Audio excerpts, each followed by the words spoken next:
আসসালামু আলাইকুম ওয়া রাহমাতুল্লাহি ওয়া বারাকাতুহু। ইন্নাল হামদালিল্লাহ ওয়াস সালাতু ওয়াস সালামু আলা রাসূলিল্লাহ। সম্মানিত দর্শকবৃন্দ, আল্লাহ তাআলা কোরআনে কারীমে ঘুরি ঘুরি জায়গায় নামাজের কথা বলেছেন, নামাজের গুরুত্ব আরোপ করেছেন। নবী পাক সাল্লাল্লাহু আলাইহি ওয়াসাল্লাম হাদিসে নামাজের গুরুত্ব আরোপ করেছেন এবং নামাজ পড়বে না এমন ব্যক্তি পূর্ণ মুমিন হতে পারে না। নামাজ নেই যার মধ্যে সে পূর্ণ মুমিন হতে পারে না। আমাদের সমাজে অনেক মানুষ এই দাবি করে থাকে যে নামাজ পরিণত কি হয়েছে। যদি তাকে নামাজের কথা বলা হয়, রোজার কথা বলা হয়, কোনো ইবাদতের কথা বলা হয়, তখন তারা মুখ ফুলিয়ে বলতে থাকে নামাজ পরিণত কি হয়েছে, আমার ইমান পাকা আছে, আমি কাউকে ধোঁকা দিই না, বিভিন্ন কথা বলতে থাকে। তো নামাজ নেই আর পূর্ণ মুমিন বা ইমান পাকা আছে, এটা ভুয়া কথা, মিথ্যা দাবি। এটা কোরআনে কারীমে এই কথার প্রতিবাদ জানিয়েছে। কোরআন এই কথার প্রতিবাদ জানিয়েছে। কোরআনে কারীমে আল্লাহ রাব্বুল আলামিন কথা বলেছেন, আহাসিবান নাসু আন ইউতরাকু আন ইয়াকুলু আমান্না ওয়া হুম লা ইফতানুন।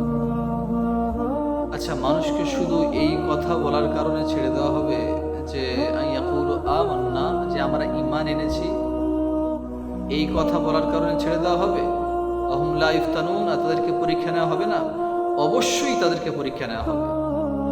আল্লাহ তাআলা কোরআনে কারীমে কথা বললেন, মানুষকে শুধু এই কথা বলার জন্য ছেড়ে দেওয়া হবে, পার পেয়ে যাবে যে আমান্না, আমরা ঈমান এনেছি, বাস নাজাত পেয়ে যাবে, মুক্তি পেয়ে যাবে? না, ওয়াহুম লা ইফতানুন, তাদেরকে পরীক্ষা নেওয়া হবে না, অবশ্যই তাদেরকে পরীক্ষা নেওয়া হবে। আল্লাহ তাআলা অবশ্যই দুনিয়াকে দারুল ইমতিহান বানিয়েছেন, অবশ্যই পরীক্ষা নেবেন। আল্লাহ তাআলা কোরআনে কারীমে অপর জায়গায় কথা বলেছেন, আফাহাসিবতুম আন্নামা খালাকনাকুম আবাথা ওয়া আন্নাকুম ইলাইনা লা তুরজাউন। আচ্ছা, তোমরা কি মনে করেছো যে আমি দুনিয়াকে অনর্থক বানিয়েছি, খামোখা বানিয়েছি? ওয়া আন্নাকুম ইলাইনা লা তুরজাউন, আর তোমাদেরকে আমার কাছে ফিরিয়ে আনা হবে না? অবশ্যই ফিরিয়ে আনা হবে, অবশ্যই বিচার কার্য হবে, আর ন্যায় সঙ্গত বিচার হবে। যাররা বরাবর নেক কাজ করলে তার ফল পাবে, আর যাররা বরাবর কেউ যদি অসৎ কাজ করে তার সাজা, তার শাস্তি সে পাবে। তো নামাজ এমন একটা ইবাদত, নামাজ যে পড়বে না সে পূর্ণাঙ্গ মুমিন হতে পারবে না। কোরআনে কারীমে আল্লাহ তাআলা এই কথা বলেছেন সূরা মুদ্দাসসিরে, যে জান্নাতীরা প্রশ্ন করবে জাহান্নামীদেরকে, অপরাধীদেরকে, যে মা সালাকাকুম ফি সাকার, কি জিনিস তোমাদেরকে জাহান্নামে নিক্ষেপ করেছে, কোন জিনিস, কি কারণে তোমরা জাহান্নামে এসেছো, জাহান্নামে এসে পড়েছো? ক্বালু, তখন জাহান্নামীরা বলবে লাম নাকু মিনাল মুসাল্লিন, আমরা বলি না যে মুসাল্লি মানে নামাজি, এর বহুবচন প্লুরাল, মুসাল্লিন, আমরা নামাজ পড়তাম না, আমরা মুসল্লি ছিলাম না। ওয়ালাম নাকু নুতিমুল মিসকিন, আর গরিব মিসকিনদেরকে আমরা খানা খাওয়াতাম না। দাওয়াত হলে বড় বড় সেট পয়সাওয়ালা আত্মীয় স্বজনদেরকে আমরা দাওয়াত দিতাম, যারা বড় বড় উপঢৌকন নিয়ে আসবে, গিফট নিয়ে আসবে। গরিবদের কোনো অ্যালাউ নেই, অথচ দাওয়াতে কোরআন সুন্নাতে দাওয়াতে গরিবদের, মিসকিনদেরকে বেশি বেশি ইনভাইট করার কথা বলা হয়েছে। যাই হোক, তো নামাজ পড়তাম না, এই কারণে এই আমল আমাদেরকে, এই নামাজ না পড়া, এই জঘন্য আমল, জঘন্য কাজ আমাদেরকে জাহান্নামে নিক্ষেপ করেছে। বুঝতে পারলাম নামাজের কত গুরুত্ব। নবী পাক সাল্লাল্লাহু আলাইহি ওয়াসাল্লাম সহিহ বুখারীতে কথা বলেছেন। সাহাবী রাসূল সাইয়্যিদানা আবু হুরায়রা রাদিয়াল্লাহু আনহু থেকে হাদিসটি বর্ণিত আছে, সহিহ বুখারীর হাদিস। নবী পাক সাল্লাল্লাহু আলাইহি ওয়াসাল্লাম ইরশাদ করেছেন, ইয়াকিদুশ শাইতানু আলা কাফিয়াতি রাসি আহাদিকুম ইযা ওয়া নামা সালাসা উকাদিন, যখন তোমাদের কেউ ঘুমায় রাতে, তখন শয়তান তার মাথার পিছনে 3টি গিরা দেয়।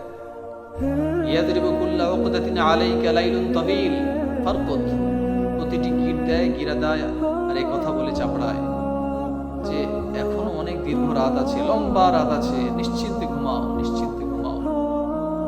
ফাইন ইস্তাইকাযা ফাযাকারাল্লাহ, নবী পাক সাল্লাল্লাহু আলাইহি ওয়াসাল্লাম বলেন, যদি সেই বান্দা জেগে যায় ঘুম থেকে ফজরের নামাজের জন্য, যদি জেগে যায়, ফাযাকারাল্লাহ, আর আল্লাহ তাসবিহ আদায় করে, জিকির করে, উদাহরণস্বরূপ ঘুম থেকে ওঠার দোয়া পড়ে, আলহামদুলিল্লাহিল্লাযী আহিয়ানা বা'দামা আমাতানা, সমস্ত প্রশংসা সেই সত্তার যিনি আমাকে মরণের পরে জীবন দান করেছেন। ঘুম মরণের ভাই, মরণের পরে জীবন দান করেছেন। ওয়াইলাইহিন নুশুর, আর তারই কাছে হবে প্রত্যাবর্তন, আমরা তারই কাছে ফিরে যাব। তারপরে নবীজি বললেন ইনহাল্লাত উকদা, বান্দা ঘুম থেকে জেগে ওঠার পরে যখন আল্লাহর জিকির তাসবিহ করে তখন একটা গিট খুলে যায়। সুবহানাল্লাহ, শয়তানের দেয়া গিট, সেই কৌশলের গিট একটা খুলে যায়। ফাইন তাওয়াজ্জা, যদি তারপরে বান্দা ওযু করে, ইনহাল্লাত উকদা, আরেকটি গিট খুলে যায়। সুবহানাল্লাহ। ফাইন সাল্লা ইনহাল্লাত উকদা, যদি বান্দা নামাজ আদায় করে ওযু করার পরে তখন সকল গিট খুলে যায়। সুবহানাল্লাহ। ফাআসবাহা নাশীতান তাইয়িবান নফস, ফাআসবাহা নাশীতান তাইয়িবান নফস, অতঃপর সেই বান্দা সকাল যাপন করে, সকালে ওঠে, ফজরের নামাজ আদায় করে প্রফুল্ল মন নিয়ে, পবিত্র মন নিয়ে ওঠে, চুস্ত হয়ে একদম। ওয়াইল্লা খাবিতান নফসি কাসলান, নতুবা সেই বান্দা সকাল যাপন করে, সারা রাত ঘুমিয়েছে, নামাজ আদায় করেনি, সে বান্দা যখন সকাল যাপন করে তখন কলুষিত মন নিয়ে, অলস ভরা মন নিয়ে সে বান্দা ওঠে। তো যারা নামাজ আদায় করে না, নবীর এই হাদিস থেকে বোঝা যাচ্ছে সকালে তারা শয়তানের দেওয়া 3টি গিট নিয়েই তারা সকাল যাপন করে। প্রতিনিয়ত যদি দৈনন্দিন যদি এইভাবে ফজরের নামাজ আদায় না হয়, শুধু ফজরের নামাজের ক্ষতি এটা, বাকি 4 নামাজ তো বাদ, তাহলে সেই নামাজগুলো আদায় না করলে তার কত ক্ষতি আছে। তো নবী পাক সাল্লাল্লাহু আলাইহি সাল্লাম বললেন, যারা ফজরের নামাজ আদায় না করে ওঠে তারা দৈনন্দিন শয়তানের 3টি গিট নিয়েই ওঠে। ধোঁকা আর ধোঁকা, শয়তান যেন তার শরীরে, শয়তানের প্রভাব, বদ আসর তার শরীরে, বদ প্রভাব তার শরীরে ছড়িয়ে ছিটিয়ে আছে। এই বান্দার দ্বারা নেক কাজ, নেক আমল, সত্য কথা, হক কথা, নেক আমল, সৎ কাজ কিভাবে হবে? আল্লাহ তাআলা আমাদের সকলকে বোঝার তৌফিক দান করুন, উপলব্ধি করার তৌফিক দান করুন। আল্লাহ তাআলা আমাদের সকলকে কোরআন সুন্নাহ অনুযায়ী নিজেদের জীবনকে গড়ার তৌফিক দান করুন। আল্লাহুম্মা আমিন। ওয়া আখিরু দাওয়ানা আনিল হামদুলিল্লাহি রাব্বিল আলামিন।